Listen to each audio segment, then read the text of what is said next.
Good evening. I am Chief Inspector Locke, and once again I need your help in solving a murder. Over the next 3 nights you will be hearing the video statements of 3 suspects in the murder of Agatha Jeffries. She was 52 and she died under suspicious circumstances while attending a costume fitting for the latest show she was due to appear in for her local amateur dramatic society. Agatha had tried on the costume and gone onto the stage for photographs, but on returning to the wardrobe room to get changed, she collapsed, and despite attempts to resuscitate her, died at the scene. The post-mortem has concluded that she was poisoned by a water-based solution made from slug pellets. Once ingested, this would have been very fast-acting, so must have been administered at the scene. Agatha was known to always carry a very distinctive water bottle with her. This bottle contains crystals, which she believed beneficial. Her water bottle was recovered at the scene, but no traces of poison were found in it. The only other drink available in the room was a jug of orange juice, which also tested negative for any contamination. The glasses used for the orange juice had already been washed up by the time the police became involved, so no forensic evidence could be obtained from them. 3 people were interviewed by video statement regarding the death, and over the next 4 evenings we will be piecing together the evidence against one of them. The first, who you will see this evening, is the wife of the deceased, Paula Jeffries. As you will hear, it was Paula Jeffries who attempted to resuscitate Agatha. Tomorrow evening, you will hear the statement of Sarah Lakin, the person who had the costume fitting before Agatha Jeffries. Then on the 3rd night, you will hear from Judith Ames, the wardrobe mistress of the Dramatic Society, who was also at the scene. On the 4th evening, after you have seen and heard all the evidence, I will be revealing who the killer of Agatha Jeffries really is. So here is the video statement of our first suspect, the wife of the deceased, Paula Jeffries.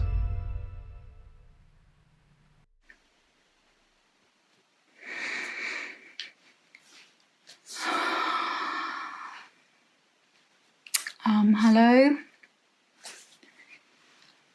I really don't know why I'm being asked to do this, but anyway, better than having to go to the police station. Yeah, so hi. My name is Paula Jeffries, and I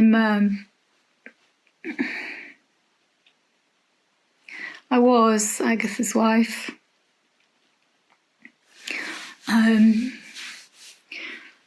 We've been together about 7 years, but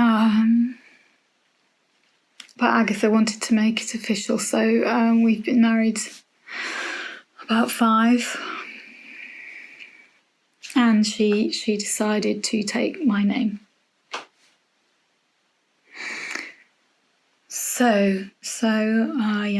That evening, Agatha had a costume fitting at the village hall, so we left around the same time and I went for a walk.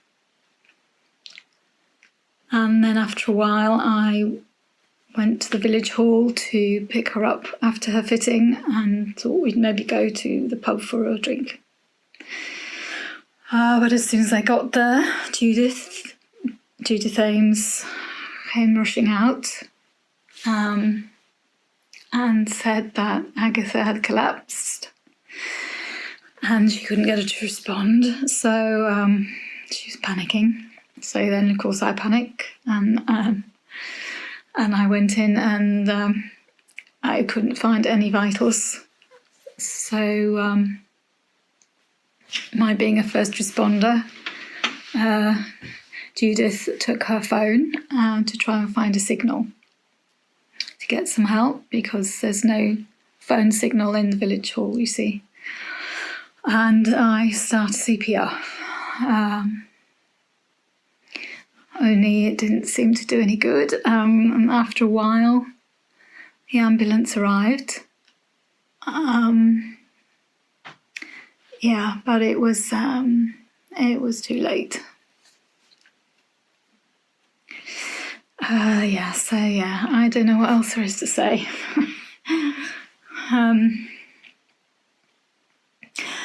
The police arrived then. I don't know why.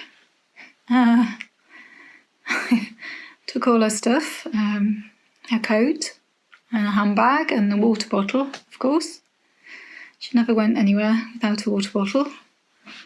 She was very, very fussy about what she drank. She would only really drink from that. She always used to say you never knew what you were drinking otherwise. She thought the crystals in the bottle purified the water or energized the water or something like that. To be honest, I didn't really listen to that part. But she gave them to people as presents sometimes.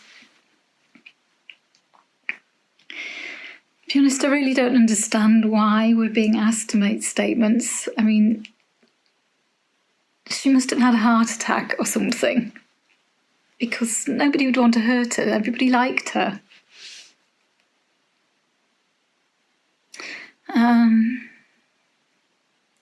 Judith was really quite shocked.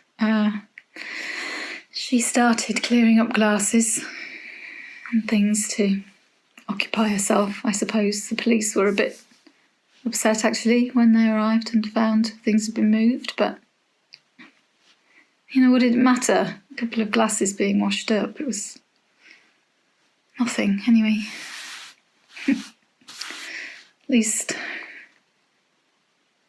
At least Sarah got home. She'd have been traumatised. Sarah Lakin, friend. She's a friend of my wife's.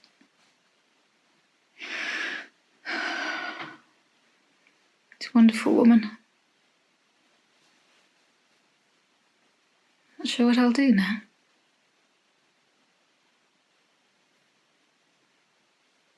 Anyway, I don't know what else there is to say, really. So. Some interesting details in Paula Jeffrey's statement. I think you'll agree. I look forward to seeing you again tomorrow evening to hear the video statement of Sarah Lakin. Good night.